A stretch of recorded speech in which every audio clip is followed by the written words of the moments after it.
అది రాజ్యాంగ విరుద్ధంగా జరిగిందనే అంశం కూడా ఆయన లేవనెత్తారు. దాని గురించి కూడా మాట్లాడుకుందాం. ఒక్కొక్క అంశం గురించి మనం మాట్లాడుకుందాం. రవికుమార్ గారు, ఈరోజు నిజానికి వాద ప్రతివాదాలు ఎన్నున్నా 75 సంవత్సరాల రాజ్యాంగ దినోత్సవం పార్లమెంట్లో 2 రోజుల పాటు చర్చ జరగడం ఒక భారతదేశానికి ఒక గొప్ప విషయమే. అయితే ఈ చర్చ సందర్భంగా అనేక విషయాలు వచ్చినప్పుడు ఇందాక అఖిలేష్ యాదవ్ గారు కానీ లేదు డిఎంకే పార్టీ రాజా గారు కానీ మీ మీద ప్రధానంగా ఆరోపిస్తుంది అంటే democracy, secularism, rule of law, federalism, equality, independent judiciary ఈ అన్నిటినీ తొంగలోకి దొక్కింది బీజేపీ పార్టీ అనేది వాళ్ళ ఆరోపణ. ఇంకోటి కూడా ఉంది కదా, ఇంకో అతను చేసింది మనుస్మృతి అని చెప్పేసి. మనుస్మృతి, రాజ్యాంగం మనుస్మృతి రాహుల్ గాంధీ అన్నిటికీ నేను ఆన్సర్ ఇస్తాను. ముందుగా భారత రాజ్యాంగం ఏం చెప్తుందండి? భారత రాజ్యాంగము ప్రస్తావన తర్వాత ప్రవేశికలో ఎంటర్ అయిన తర్వాత ప్రవేశికలో పౌరులందరికీ కూడా న్యాయము, స్వేచ్ఛ, సామాజికంగా అందరూ కూడా అభివృద్ధి చెందాలనే ఒక ఉద్దేశంతో ప్రస్తావనలోకి మనం ఎంటర్ అవుతాం.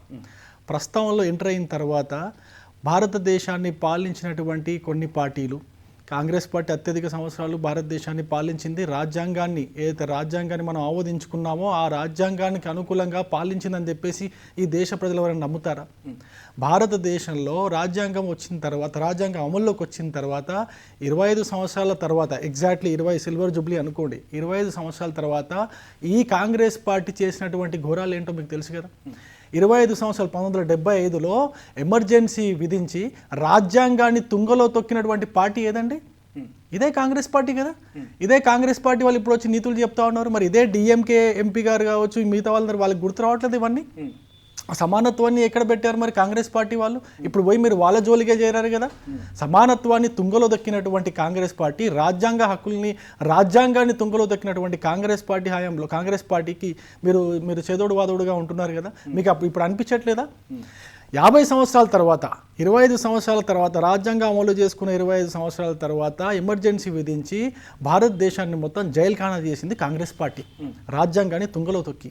కరెక్ట్గా రాజ్యాంగం అమల్లోకి వచ్చిన తర్వాత 1950లో 2001-2000 సంవత్సరంలో వాజ్పేయి గారి ప్రభుత్వాన్ని పడగొట్టి మళ్ళీ రాజ్యాంగాన్ని అవహేళన చేసింది, అపహాస్యం చేసింది ఇదే కాంగ్రెస్ పార్టీ కదా.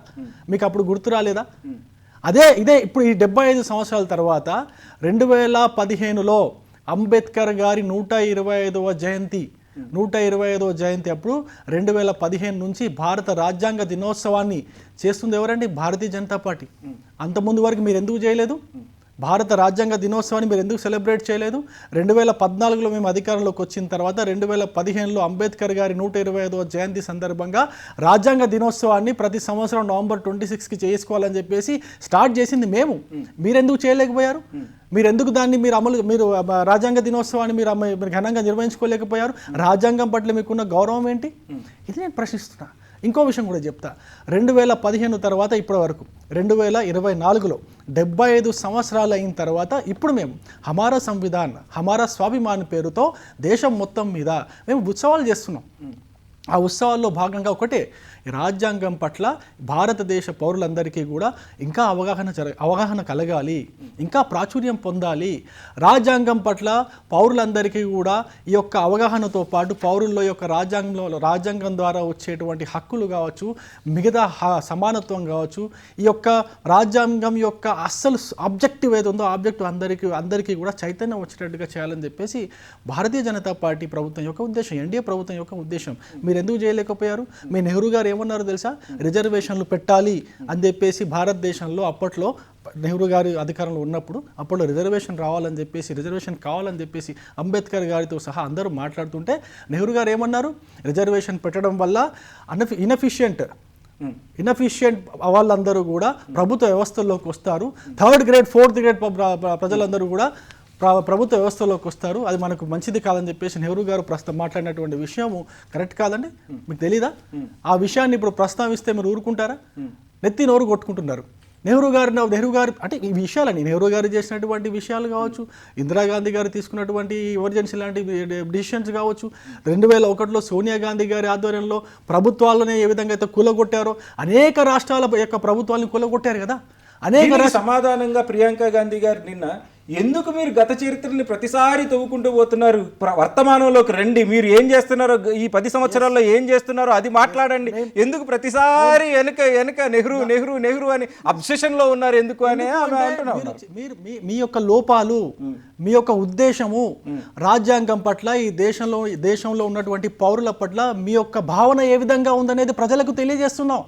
మీ గత 60 సంవత్సరాల పాలనలో మీ యొక్క ప్రభుత్వాల పాలనలో ఇదే జరిగింది.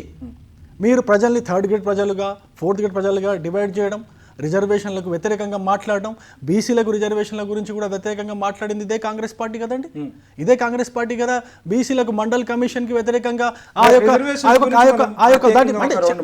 చెప్తున్నా వాటిని తీసి బుట్టదాఖలు చేసి చెత్త బుట్టలో పడేసింది మీ ప్రభుత్వంలోనే కదా, కాంగ్రెస్ ప్రభుత్వంలో కదా. ఇవన్నీ తెలియాలి కదా ప్రజలకి. ఇప్పుడు వస్తున్న కొత్త జనరేషన్ కి కాంగ్రెస్ చేసినటువంటి తప్పిదాలు, కాంగ్రెస్ కి ఈ యొక్క దేశ పౌరుల పట్ల, ఈ దేశంలో ఉన్నటువంటి విభిన్న సంస్కృతుల పట్ల, విభిన్న జాతుల పట్ల ప్రశ్నకు మొత్తం పబ్లిక్ సెక్టర్ ని ధ్వంసం చేసి మీ ఫిలాసఫీ అనుకుంది ఎకానమీల కోసం ఫిలాసఫీ ఇవ్వండి. ఇప్పుడు మా ఫిలాసఫీ ఒకటి. మా ఫిలాసఫీ మీ యొక్క హయాంలో, కాంగ్రెస్ పార్టీ హయాంలో ఆర్థిక సంస్కరణలు తీసుకొని వచ్చారు. ఎవరు తీసుకొచ్చారు? పివి నరసింహారావు గారి హయాం నుంచి, రాజీవ్ గాంధీ హయాం నుంచి మొదలై పివి నరసింహారావు గారి హయాం దాకా వచ్చింది అనుకుందాం. పివి నరసింహారావు గారి హయాంలోనే కదా పబ్లిక్ సెక్టార్స్ ని ధ్వంసం చేయడం మొదలుపెట్టింది. అది మేము మొదలు చేసినట్టు చెప్తారేంటంటే నాకు అర్థం కాదు. మొదలుపెట్టింది మీరే కదా. ఆ యొక్క గ్లోబలైజేషన్ ని తీసుకొచ్చింది మీరు కదా భారతదేశంలోకి. మీ ఫిలాసఫీ మరి ఎందుకు మార్చుకున్నారు? అప్పుడు మీ ఫిలాసఫీ అప్పుడు మర్చిపోయారా? అప్పుడు ఏం గుడ్డోళ్ళు అయిపోయారా? ఆర్థిక సంస్కరణల పేరుతో పబ్లిక్ సెక్టార్స్ని మూసివేసింది మీరు కాదా? పబ్లిక్ సెక్టార్స్ని కుదేలు చేసింది మీరు కాదా? ప్రైవేట్ సెక్టార్లో పెట్టుబడులకి మీరు అవకాశాలు కల్పించింది మీరు కాదా?